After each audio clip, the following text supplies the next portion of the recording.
Assembly Speaker Chung, distinguished members of this Assembly, ladies and gentlemen, thank you for the extraordinary privilege to speak in this great chamber and to address your people on behalf of the people of the United States of America.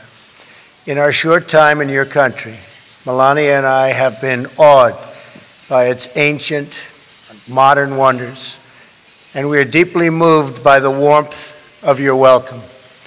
Last night, President and Mrs. Moon showed us incredible hospitality in a beautiful reception at the Blue House.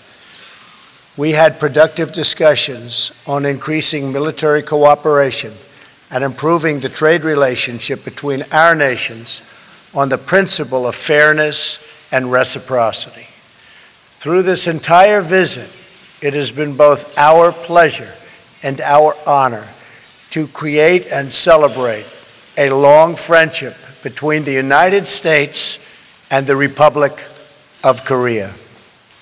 This alliance between our nations was forged in the crucible of war and strengthened by the trials of history. From the Incheon landings to Pork Chop Hill, American and South Korean soldiers have fought together, sacrificed together, and triumphed together. Almost 67 years ago, in the spring of 1951, they recaptured what remained of this city where we are gathered so proudly today. It was the second time in a year that our combined forces took on steep casualties to retake this capital from the communists. Over the next weeks and months, the men soldiered through steep mountains and bloody, bloody battles.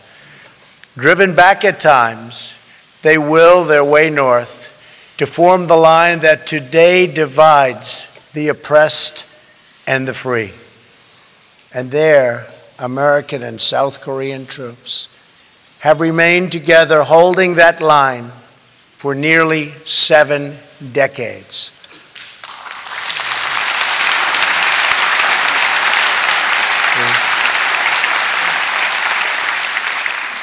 By the time the armistice was signed in 1953, more than 36,000 Americans had died in the Korean War, with more than 100,000 others very badly wounded.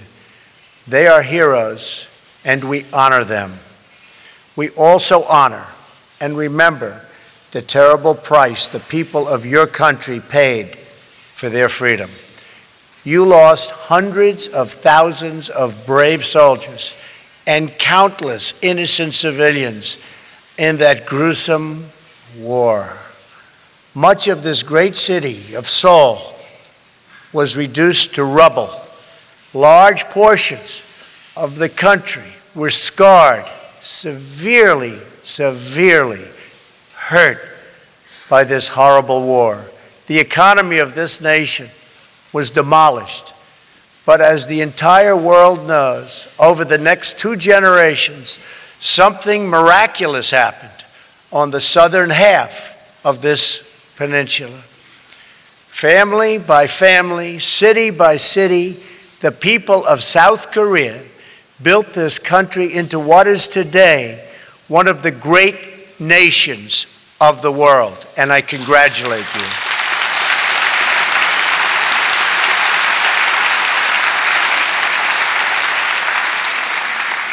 In less than 1 lifetime, South Korea climbed from total devastation to among the wealthiest nations on earth. Today, your economy is more than 350 times larger than what it was in 1960. Trade has increased 1,900 times.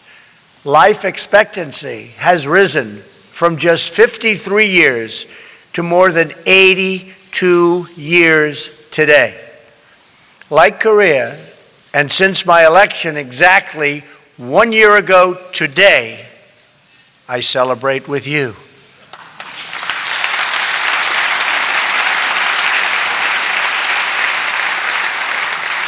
The United States is going through something of a miracle itself. Our stock market is at an all-time high. Unemployment is at a 17-year low. We are defeating ISIS. We are strengthening our judiciary, including a brilliant Supreme Court justice, and on and on and on. Currently stationed in the vicinity of this peninsula are the 3 largest aircraft carriers in the world, loaded to the maximum with magnificent F-35 and F-18 fighter jets. In addition, we have nuclear submarines appropriately positioned. The United States, under my administration, is completely rebuilding its military and is spending hundreds of billions of dollars to the newest and finest military equipment anywhere in the world being built right now.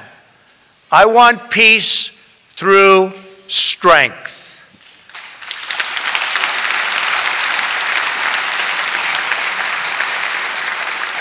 We are helping the Republic of Korea far beyond what any other country has ever done.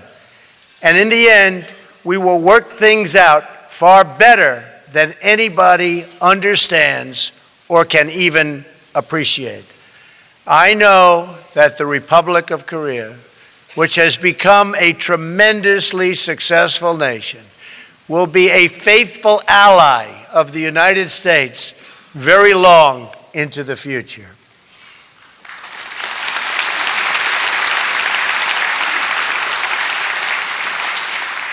What you have built is truly an inspiration. Your economic transformation was linked to a political one. The proud, sovereign, and independent people of your nation demanded the right to govern themselves.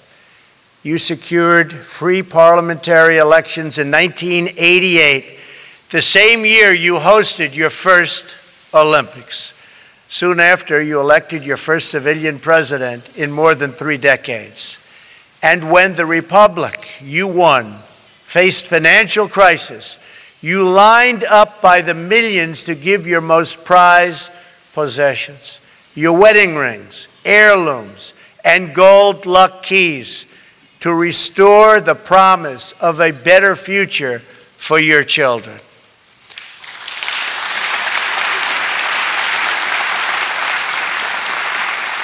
Your wealth is measured in more than money.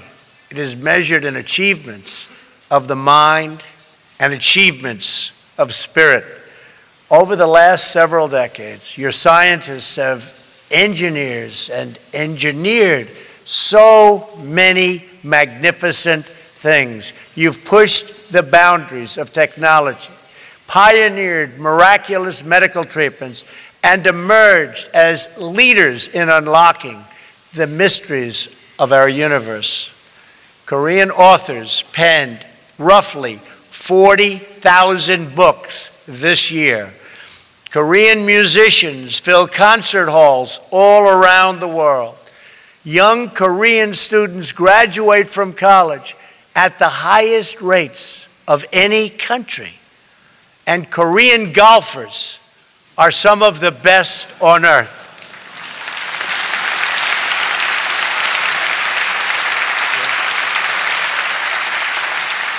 In fact, and you know what I'm going to say, the Women's U.S. Open was held this year at Trump National Golf Club in Bedminster, New Jersey, and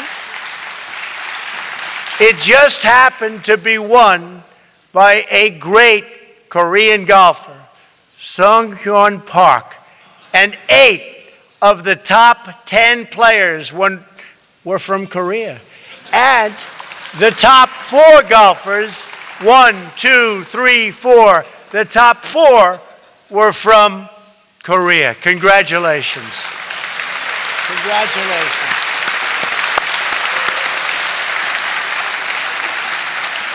And that's something. That is really something. Here in Seoul, architectural wonders like the 63 building and the Lotte World Tower, very beautiful, grace the sky and house the workers of many growing industries. Your citizens now help to feed the hungry, fight terrorism, and solve problems all over the world. And in a few months, you will host the world, and you will do a magnificent job at the 23rd Olympic Winter Games. Good luck.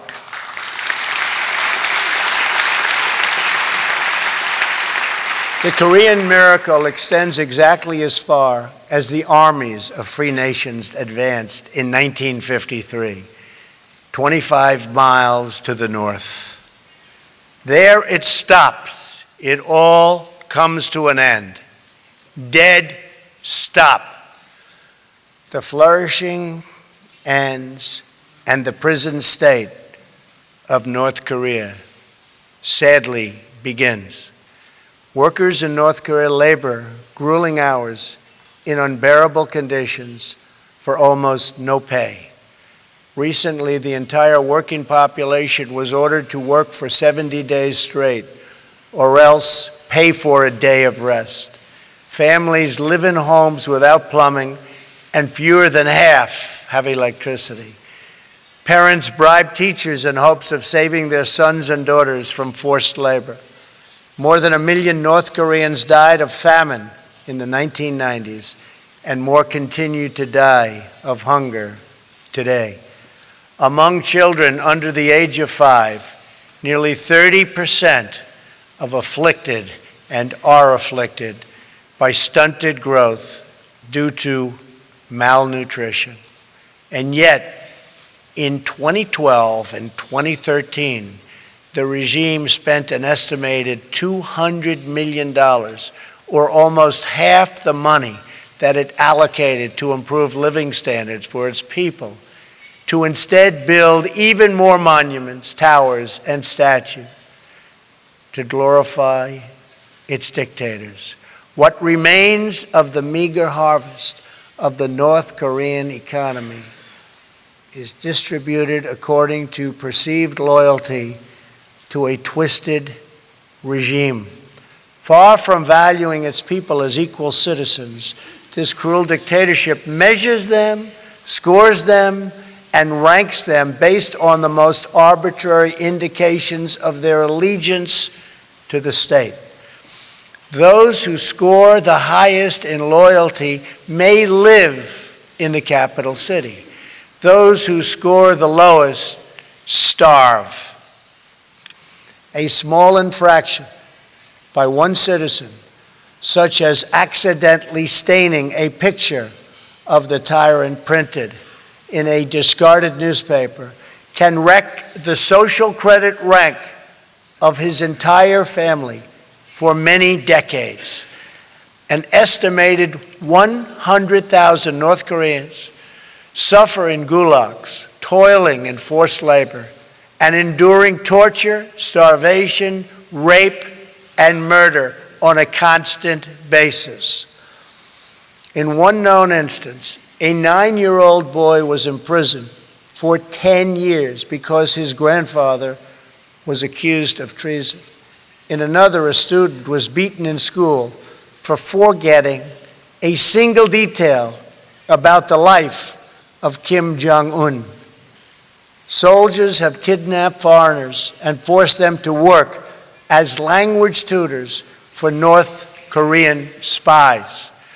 In the part of Korea that was a stronghold for Christianity before the war, Christians and other people of faith who were found praying or holding a religious book of any kind are now detained, tortured, and in many cases, even executed. North Korean women are forced to abort babies that are considered ethnically inferior. And if these babies are born, the newborns are murdered. One woman's baby born to a Chinese father was taken away in a bucket The guard said it did not deserve to live because it was impure. So why would China feel an obligation to help North Korea?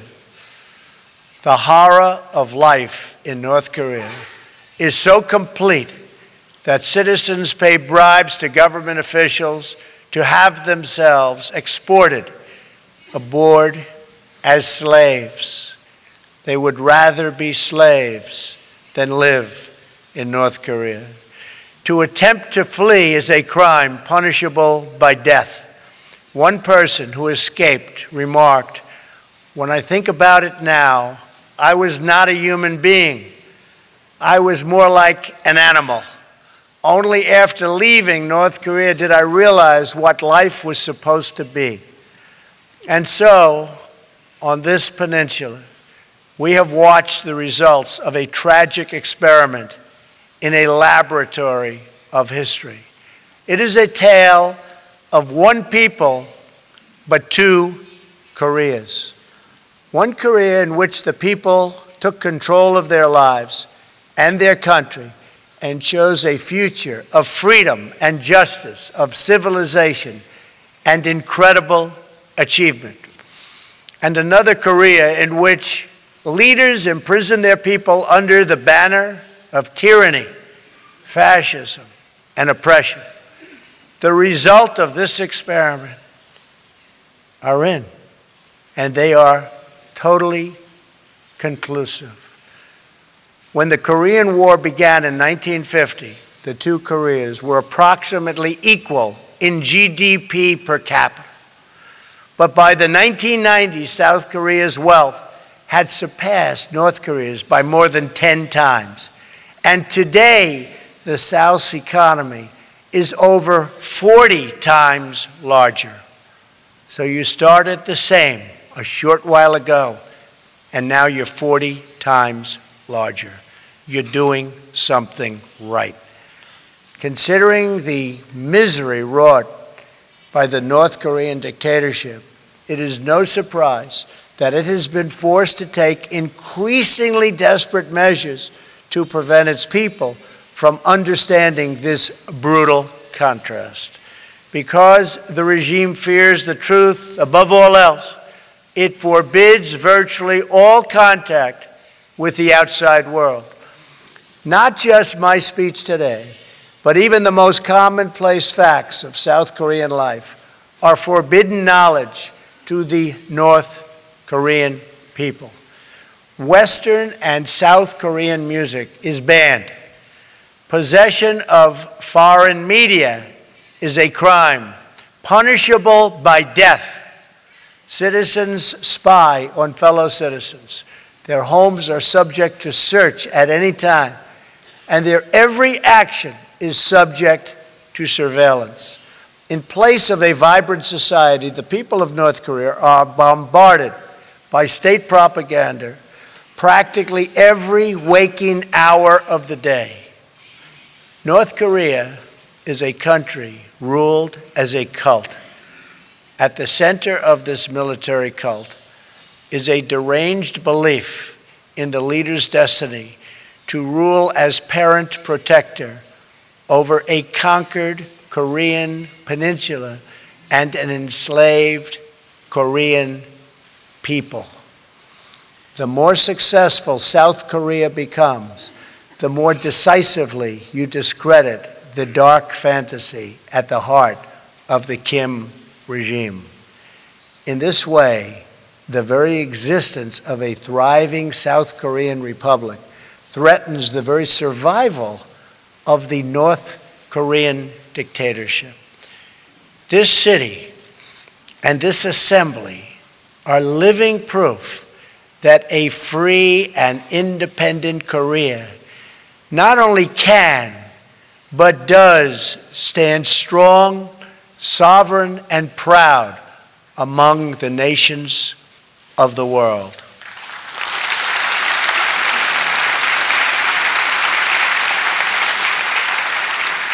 Here, the strength of the nation does not come from the false glory of a tyrant.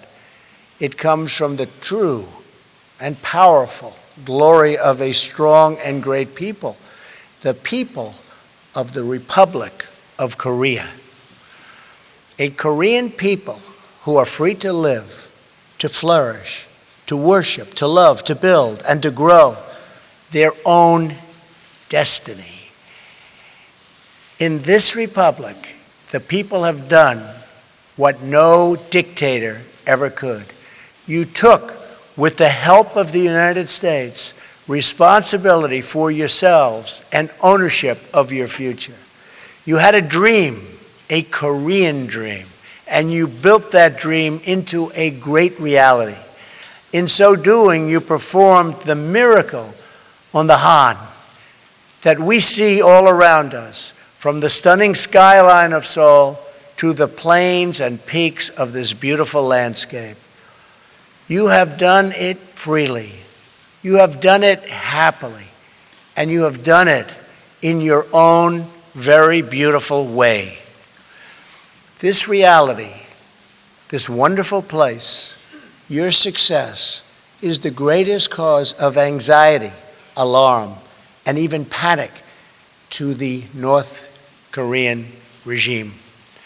That is why the Kim regime seeks conflict abroad to distract from total failure that they suffer at home. Since the so-called armistice, there have been hundreds of North Korean attacks on Americans and South Koreans. These attacks have included the capture and torture of the brave American soldiers of the USS Pueblo, repeated assaults on American helicopters, and the 1969 drowning of a U.S. surveillance plane that killed 31 American servicemen. The regime has made numerous lethal incursions in South Korea, attempted to assassinate senior leaders, attacked South Korean ships, and tortured Otto Warmbier, ultimately leading to that fine young man's death. All the while, the regime has pursued nuclear weapons with the deluded hope that it could blackmail its way to the ultimate objective. And that objective, we are not going to let it have. We are not going to let it have. All of Korea is under that spell, divided in half. South Korea will never allow what's going on in North Korea to continue to happen. The North Korea has pursued its nuclear and ballistic missile programs in defiance of every assurance, agreement, and commitment it has made to the United States and its allies. It's broken all of those commitments. After promising to freeze its plutonium program in 1994, it repeated the benefits of the deal and then immediately continued its illicit nuclear activities. In 2005, after years of diplomacy, the dictatorship agreed to ultimately abandon its nuclear programs and return to the Treaty on Non-Proliferation. But it never did, and worse, it tested the very weapons it said it was going to give up. In 2009, the United States gave negotiations yet another chance and offered North Korea the open hand of engagement. The regime responded by sinking a South Korean Navy ship, killing 46 Korean sailors. To this day, it continues to launch missiles over the sovereign territory of Japan and all other neighbors, test nuclear devices, and develop ICBMs to threaten the United States itself. The regime has interpreted America's past restraint as weakness. This would be a fatal miscalculation. This is a very different administration than the United States has had in the past. Today, I hope I speak not only for our countries, but for all civilized nations when I say to the North, do not underestimate us and do not try us. We will defend our common security, our shared prosperity, and our sacred liberty. We did not choose to draw here on this peninsula.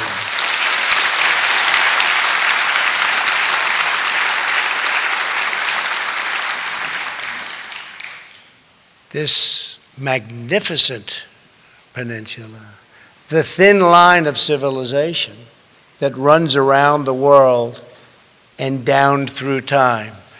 But here it was drawn, and here it remains to this day. It is the line between peace and war, between decency and depravity, between law and tyranny, between hope and total despair. It is a line that has been drawn many times in many places throughout history. To hold that line is a choice free nations have always had to make. We have learned together the high cost of weakness and the high stakes of its defense.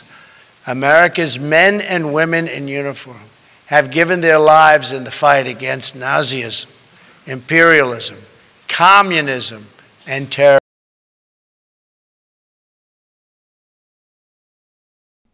All right, folks, welcome. My name is Jen. I'm from Golden State Times, and I'm just going to give you guys a quick update on what's going on right now. We are waiting for footage inside the White House where President Trump is going to be signing the National Defense Authorization Act in order to fund the military and to fund police forces to keep us safe here in the United States right now that all of these terrorist attacks are happening and all that stuff. So it's very important.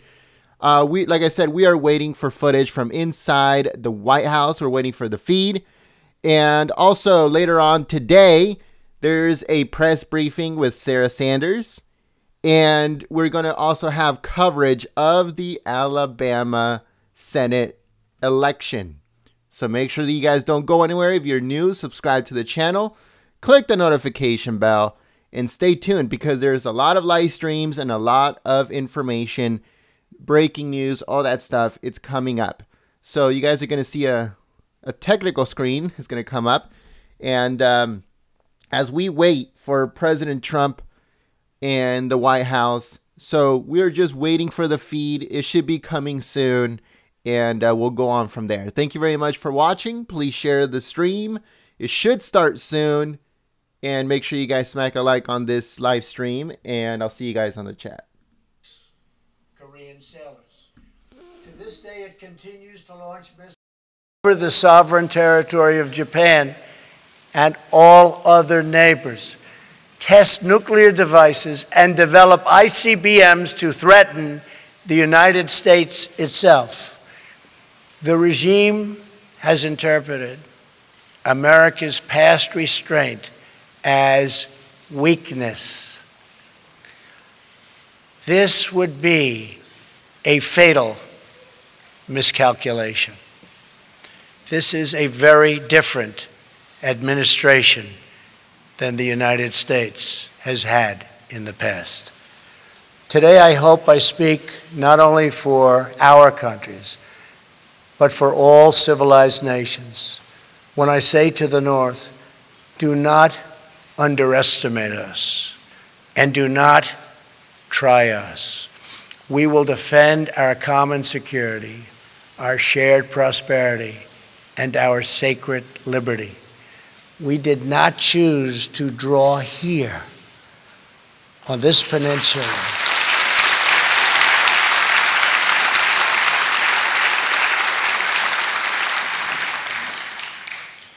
This magnificent peninsula, the thin line of civilization that runs around the world and down through time. But here it was drawn, and here it remains to this day. It is the line between peace and war, between decency and depravity, between law and tyranny, between hope and total despair.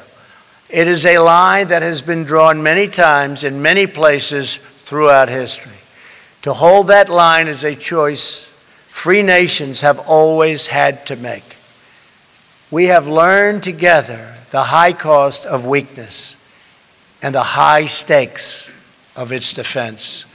America's men and women in uniform have given their lives in the fight against Nazism, imperialism, communism, and terrorism. America does not seek conflict or confrontation, but we will never run from it.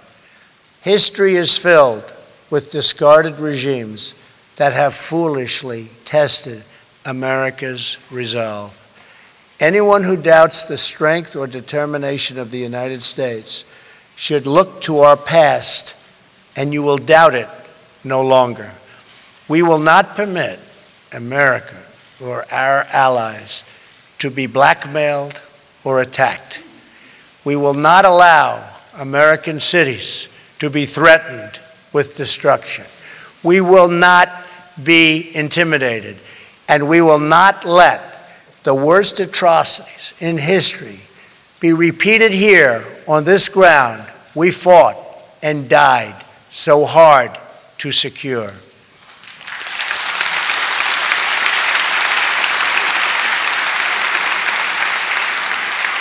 That is why I come here, to the heart of a free and flourishing Korea, with a message for the peace-loving nations of the world. The time for excuses is over. Now is the time for strength. If you want peace, you must stand strong at all times. The world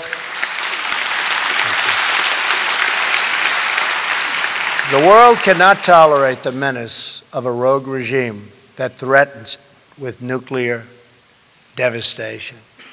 All responsible nations must join forces to isolate the brutal regime of North Korea, to deny it and any form of it. You cannot support, you cannot supply, you cannot accept. We call on every nation, including China and Russia, to fully implement UN Security Council resolutions, downgrade diplomatic relations with the regime, and sever all ties of trade and technology. It is our responsibility and our duty to confront this danger together, because the longer we wait, the greater the danger grows and the fewer the options become.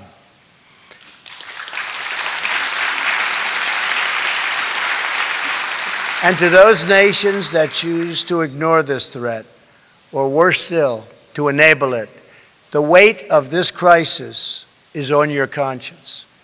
I also have come here to this peninsula to deliver a message directly to the leader of the North Korean dictatorship.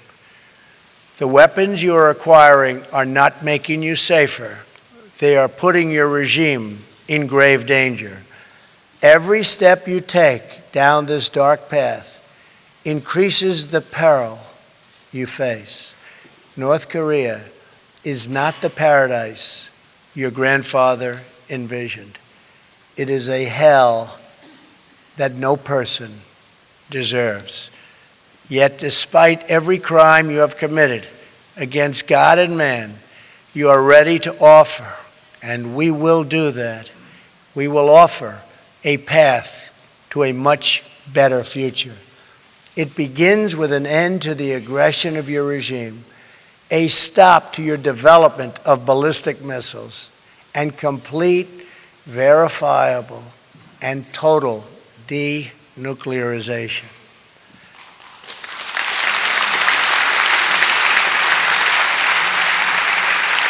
A sky-top view of this peninsula shows a nation of dazzling light in the south and a mass of impenetrable darkness in the north. We seek a future of light prosperity, and peace. But we are only prepared to discuss this brighter path for North Korea if its leaders cease their threats and dismantle their nuclear program. The sinister regime of North Korea is right about only one thing. The Korean people do have a glorious destiny, but they could not be more wrong about what that destiny looks like. The destiny of the Korean people is not to suffer in the bondage of oppression, but to thrive in the glory of freedom.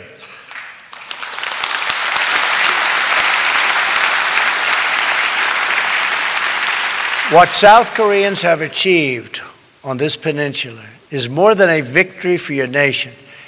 It is a victory for every nation that believes in the human spirit. And it is our hope that someday soon, all of your brothers and sisters in the North will be able to enjoy the fullest of life intended by God. Your republic shows us all of what is possible. In just a few decades, with only the hard work, courage, and talents of your people, you turned this war-torn land into a nation blessed with wealth, rich in culture, and deep in spirit. You built a home where all families can flourish and where all children can shine and be happy. This Korea stands strong and tall among the great community of independent, confident, and peace-loving nations.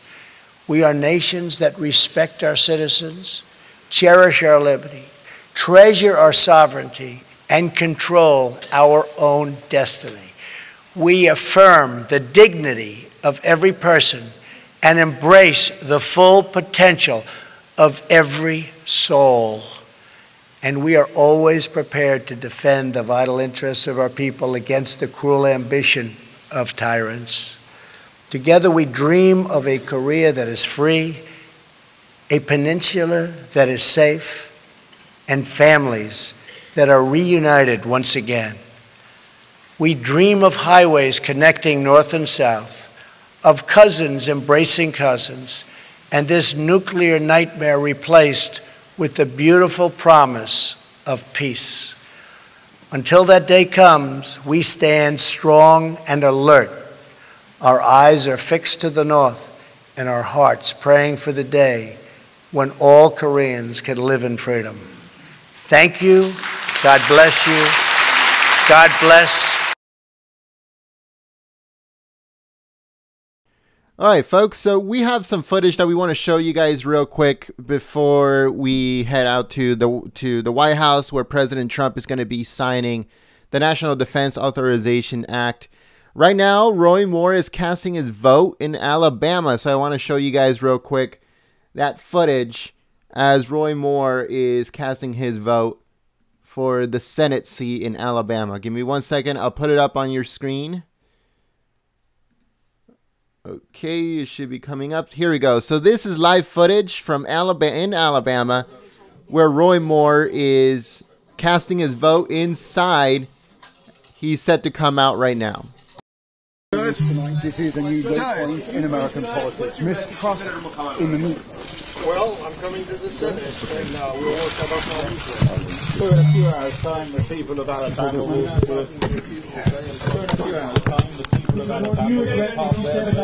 their Roy Moore. He wins. It's a major headache for a Republican Party already trying to come to terms with Donald Trump. We're done with that. Whoever wins here tonight, Hey, Judge. is a new Judge, local media here. Distrust in the media, fueled by the president himself, is now a significant factor here. When we get to the Senate. Hey, Judge, for the local media here watching this, what do you want to say to the people of Alabama right now? Well, I think they ought to go out and vote their conscience, and we have a tremendous turnout.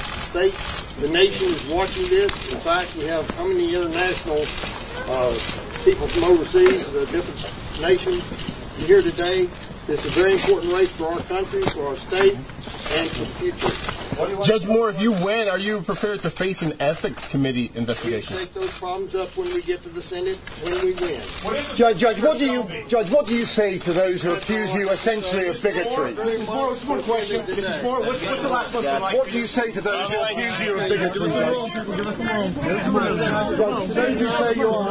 Judge? To those who say you are a bigot, what do you say? Come on. Keep it moving. Mrs. Moore, are you confident? Mrs. Moore, are you confident your husband is innocent?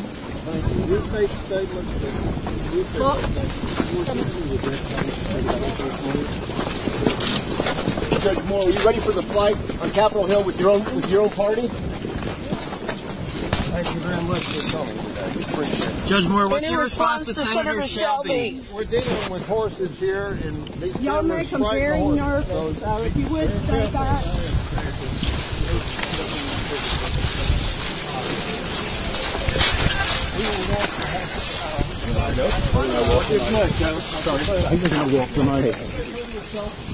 I don't think they're going to get on them. He's going to walk them out.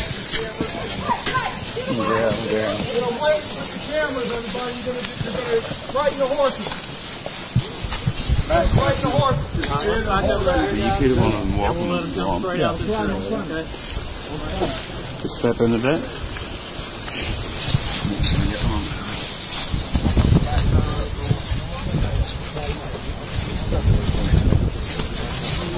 Dude, you're really going to stand straight in the middle of it. Sorry. Okay, guys, you're gonna get stampeded, like, move back, okay? The horses don't like cameras. Y'all better back up. This is like real horses in Alabama.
Y'all better watch it. Move out of the way of the horses. Get away from the horses. Barnett, open it up.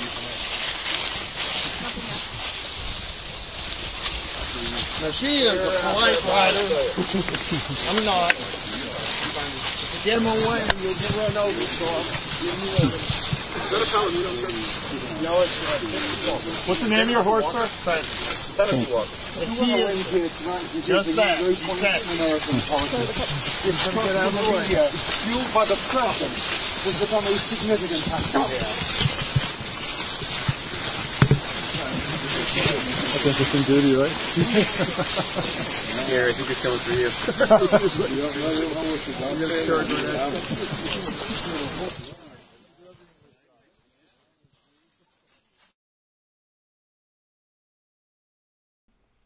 All right, folks, so that was Judge Roy Moore. He was casting his vote in Alabama. He actually got there on horse, and now he's leaving on his horse along with his wife. Today is the Senate vote in Alabama, so Alabama election going on right now. I think that the polls close at 8 p.m., then that's Eastern. We're going to have coverage here at Golden State Times. Right now, we're waiting for the White House. I really don't know what's keeping them up, but we're waiting for the White House, waiting for footage inside the White House. As you guys can see, President Trump is going to sign H.R. 2810, which is the National Defense Authorization Act of 2018. But I think we already have footage from inside the White House. We're going to be putting it up on your screen right now, and we'll go on from there. Please share the stream and also make sure to give it a thumbs up. We have footage.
Thank you very much.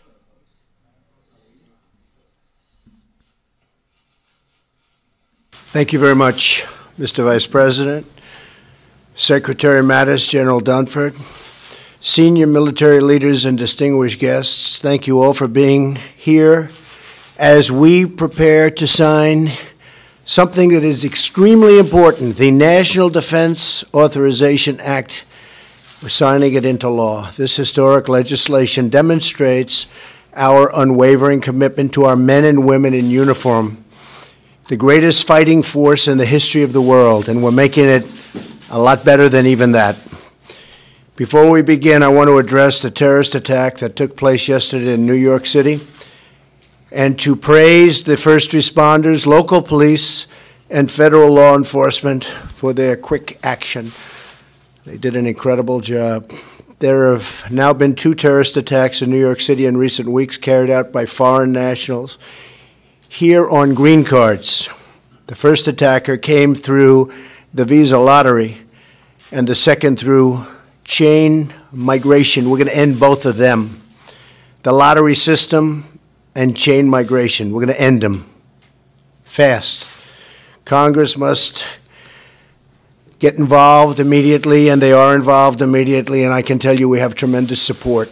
They will be ended. These attacks underscore the dangers we face from around the globe. The National Defense Authorization Act could not come at a more opportune or important time. This legislation represents a momentous step toward rebuilding our military and securing the future for our children. I applaud the work of the members of both parties who came together to pass the National Defense Authorization Act, which passed with overwhelming bipartisan support, something that sounds very nice to my ears. I especially want to thank Chairman Thornberry, who is here with us today, for his tireless efforts. Thank you, man. Thank you. It was a great job. Fantastic job. In recent years, our military has undergone a series of deep budget cuts that have severely impacted our readiness, shrunk our capabilities, and placed substantial burdens on our warfighters. And great warfighters they are. History teaches us that when you weaken your defenses, you invite aggression. The best way to prevent conflict or of any kind is to be prepared and really be prepared. Only when the good are strong will peace prevail. Today, with the signing of this defense bill, we accelerate the process of fully restoring America's military might. I also want to thank Senator John McCain for the work he's done on this bill. He has fought very, very hard to make it just the way he wants it and that we all want it. This legislation will enhance our readiness, expand our modernize our forces, and help provide our service members with the tools that they need to fight and to win. We will fight and win, but hopefully with this we won't have to fight because people will not be wanting to fight with us. It authorizes funding for our continued campaign to obliterate ISIS. As you know, we've won in Syria, we've won in Iraq, but they spread to other areas, and we're getting them as fast as they spread. We've had more success with ISIS in the last 8 months than the entire previous administration has had during its entire term. It approves missile defense capabilities as we continue our campaign to create maximum pressure on the vile dictatorship in North Korea. We're working very diligently on that, building up forces. We'll see how it all turns out. It's a very bad situation, a situation that should have been handled long ago by other administrations. It upgrades our ground combat vehicles, allows for the purchase of new joint strike fighter aircraft, and paves the way for beautiful new Virginia-class submarines, the finest in the world. Finally, the defense bill authorizes major investments in our military's greatest weapon of all, its warriors. The NDAA increases the size of the American Armed Forces for the first time in 7 years, and it provides our military service members with their largest pay increase in 8 years. Now Congress must finish the job by eliminating the defense sequester and passing a clean appropriations bill. I think it's going to happen. We need our military. It's got to be perfecto. At this time of grave global threats, I urge Democrats in Congress to drop their shutdown threats and to send clean funding and a clean funding bill to my desk that fully funds our great military. Protecting our country should always be a bipartisan issue, just like today's legislation. We must work across party lines to give our heroic troops the equipment, resources, and support that they have earned 1,000 times over. Together, we will send a clear message to our allies and a firm warning to our enemies and adversaries. America is strong, proud, determined, and ready. And I might add, when we're completed, and it won't be that long, we will be stronger than ever before, by a lot. So thank you to all of our friends in Congress, and we do appreciate the bipartisan support, and we appreciate your hard work on this historic defense authorization. And thank you most of all to our brave warriors for standing watch over our country, our families, and our freedom. Brand new, beautiful equipment is on its way, the best you've ever had by far. We make the best in the world, and you're going to have it. God bless you, God bless our military, and God bless America. Thank you very much. Thank you.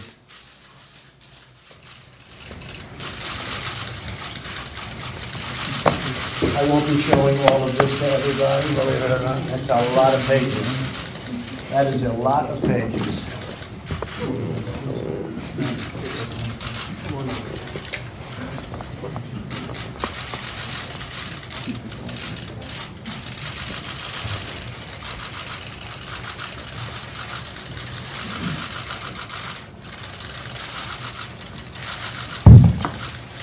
Mark, I think this deserves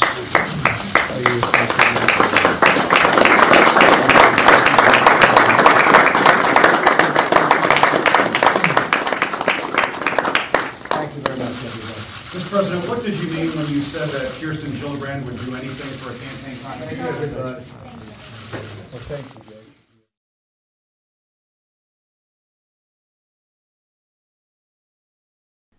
All right, folks, thank you very much for joining us and choosing us as your stream of choice. If you are new to the community, click that subscribe button and the notification bell.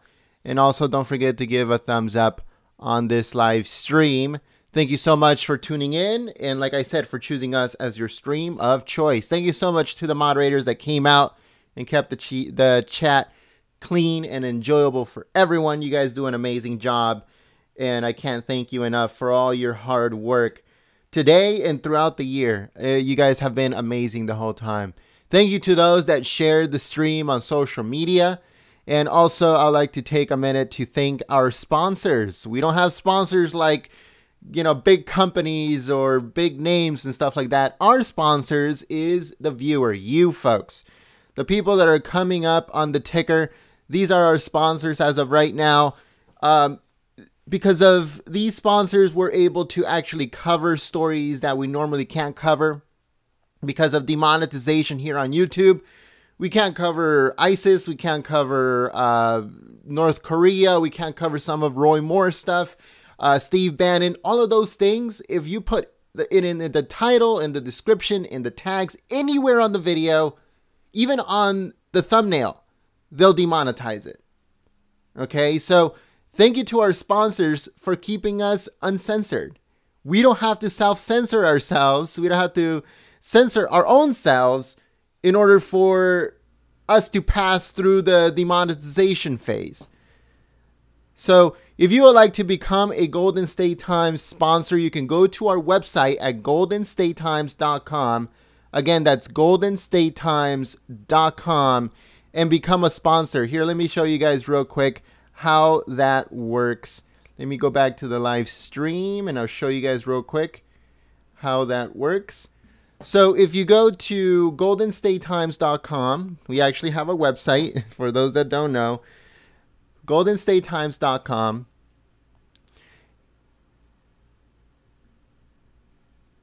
Here we go. Let's see. Okay, so yeah, this is our website, goldenstatetimes.com. Let me make this smaller because I don't know why it's so big. All right, so goldenstatetimes.com. And then if you go on the side here, you'll see where it says become a sponsor to keep us on the air. You can contribute $1, $5, or $9.99 a month, depending on what you guys want to do. And that basically keeps us open. It keeps us going. We don't have to worry about YouTube demonetization. We can just cover about ISIS and what President Trump is doing and all that stuff. We can do live streams without any problems. And we just don't have to worry about that kind of stuff. We can just worry about giving you guys the news and worry about all, and making sure that we cover everything fairly and we give you guys up-to-date information. So thank you very much to our sponsors. Now, later on today, we are having another rally. Sarah Sanders is having a press briefing in just a little while. So make sure that you guys go to our channel, click on our logo, go to our channel, and then the live stream should be on there. I'm also going to be putting it up on the chat, so make sure you guys check it out. I hope to see you guys on that live stream, on the chat on that live stream. Sarah Sanders press briefing coming in just a little while. And then later on today, we're going to have coverage of the Senate race in Alabama. Doug Jones, Judge Roy Moore going at it. And let's see what happens in Alabama, folks. I hope that Alabama makes us proud today. And we hope that it's a good race. And we hope that the President Trump agenda comes forward instead of a liberal agenda. So stay tuned. There's a few live streams coming up later on today, and also a bunch of news videos. We're going to be uploading a whole bunch of stuff on our website, goldenstatetimes.com. A bunch of news articles coming out. So thank you very much for watching. My name is Jen. I'm from Golden State Times, and I'll see you soon. Peace.